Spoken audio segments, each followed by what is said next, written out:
Comment adoucir les réactions de mon animal en développant le ressenti de la situation? Quand on parle de réaction chez un animal, c'est souvent pour décrire un comportement non souhaitable ou très soudain, qui va nous surprendre, nous déstabiliser, voire nous faire peur.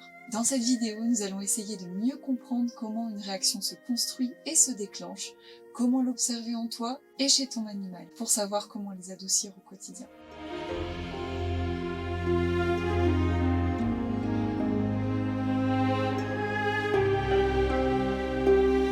Salut à toi, je m'appelle Chloé Mullier, je suis praticienne et évaluatrice en trust technique. Bienvenue dans ce tutoriel de la chaîne Equipona, une chaîne pour t'aider à améliorer la relation avec tes animaux grâce à la présence et à la pleine conscience. Dans cette vidéo, nous allons essayer de mieux comprendre ce qu'est une réaction pour mieux l'anticiper et la vivre dans le présent. Tous les animaux sont concernés, donc que tu aies un chien, un chat, un cochon d'Inde, un wapiti ou un boa, abonne-toi et sonne la cloche.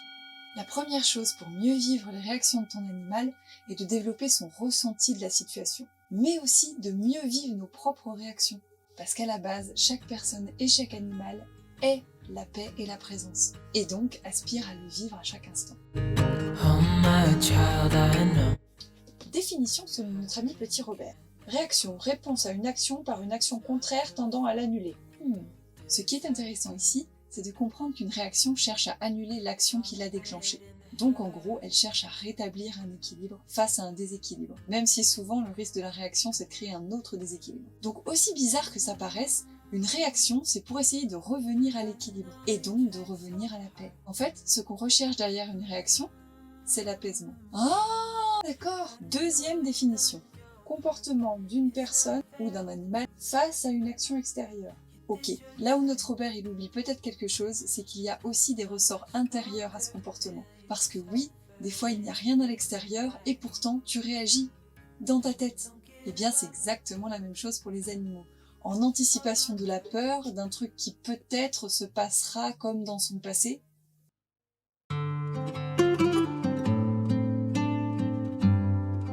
Voyons ensemble le schéma d'une réaction. Au départ, l'animal est en paix. Il joue ou il se repose. Puis vient la rencontre avec une situation, comme par exemple la rencontre d'un autre chien. Cette situation va générer une première émotion. Cette émotion va rapidement être mise en lien avec l'expérience de son vécu dans le passé. Est-ce que cette situation ou cette émotion ont bien été vécues dans le passé ou non? Si son vécu fait appel à quelque chose de réactionnel, l'animal montre alors des symptômes physiques dans le corps de tension. Mais la réaction reste pour l'instant intérieure. Et évidemment, si cette situation se poursuit et que rien n'est fait pour apaiser cette réaction intérieure, il est fort possible que cela se transforme en réaction extérieure. Et bien sûr, comme on est rarement seul dans cette histoire, l'autre en face va percevoir les tensions et la réaction et réagir à son tour, ce qui va bien sûr entretenir la réaction intérieure et l'émotion qui l'avait générée. Vous voyez en fait que dans cette situation, on s'éloigne de plus en plus de la paix.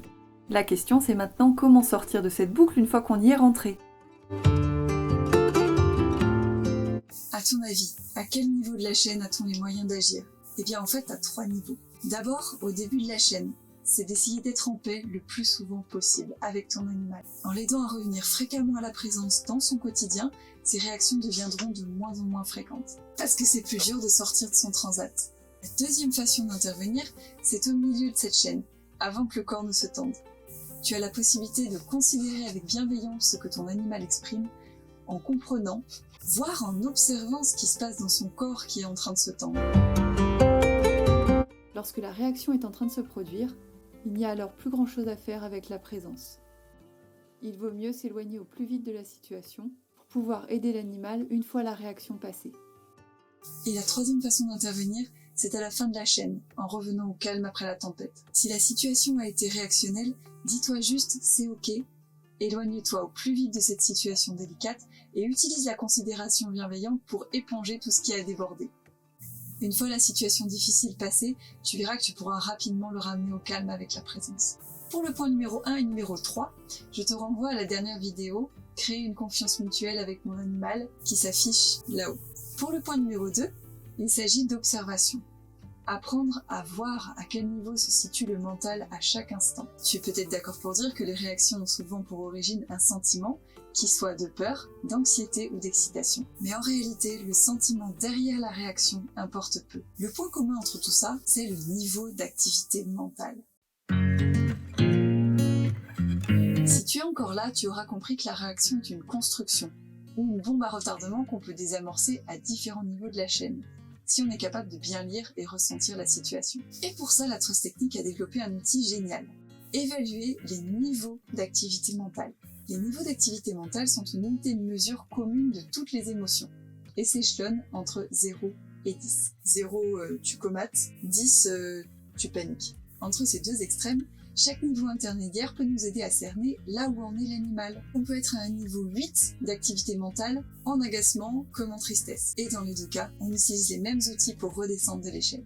Pour t'expliquer un peu mieux ces échelles d'activité mentale. De 2 à 4, on est encore dans un espace où la présence peut gérer le surplus d'activité mentale. Mais à partir de 5, il est fort probable que tu auras besoin d'utiliser la considération bienveillante pour l'aider à revenir vers toi et s'apaiser. Mais au-delà de 7, il vaut mieux carrément changer d'environnement, attendre que la situation émotionnelle soit passée pour l'aider à s'apaiser après coup. Sinon, en rajoutant la présence à un niveau qui est déjà très élevé, tu ne feras qu'amplifier son mal-être. Je te ferai une nouvelle vidéo pour t'expliquer ce que tu peux observer chez différents animaux en fonction de ces différents niveaux d'activité mentale. Et essaie d'apprendre à l'observer aussi pour toi-même. Adoucir les réactions, c'est être capable de comprendre pourquoi et comment elles se construisent, et de pouvoir anticiper son évolution en cernant mieux les niveaux d'activité mentale, les siens comme les tiens. Si tu apprends consciemment à ne pas réagir intérieurement aux premiers signes de tension, tu désamorceras bien des réactions, avant même qu'elles n'aient pu germer dans la tête de ton animal ou dans la tienne. Un bon exercice pour s'apercevoir de la façon dont se construisent les niveaux d'activité mentale, c'est de le faire à ton réveil. Dès que tu ouvres les yeux. Remarque comment, au premier moment du réveil, tu n'es qu'un corps. Tu es une coquille sans pensée. Tu es simplement. Et c'est un grand sentiment de calme. Tu es au niveau 0 ou au niveau 1, car tu es juste conscient. Peut-être les yeux encore fermés, mais tu es conscient. Observe combien de temps tu arrives à rester dans ce rien avant que les premières pensées ne commencent à se télécharger dans ta tête et que ton histoire personnelle ne te rattrape.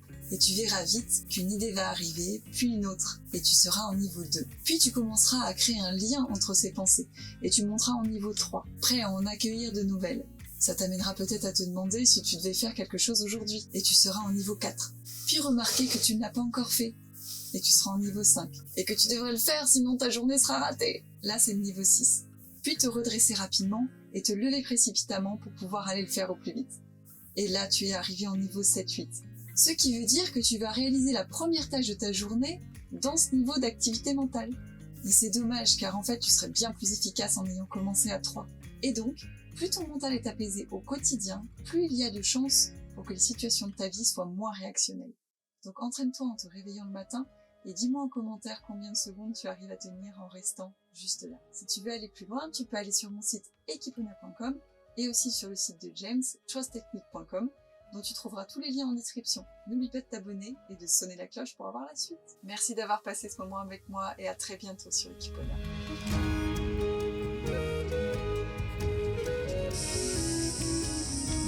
Tu es un chien, un chat, un cochon. Un cochon. Un cochon. Un cochon. Ok. Chien, un chat. Merde. Tous les animaux.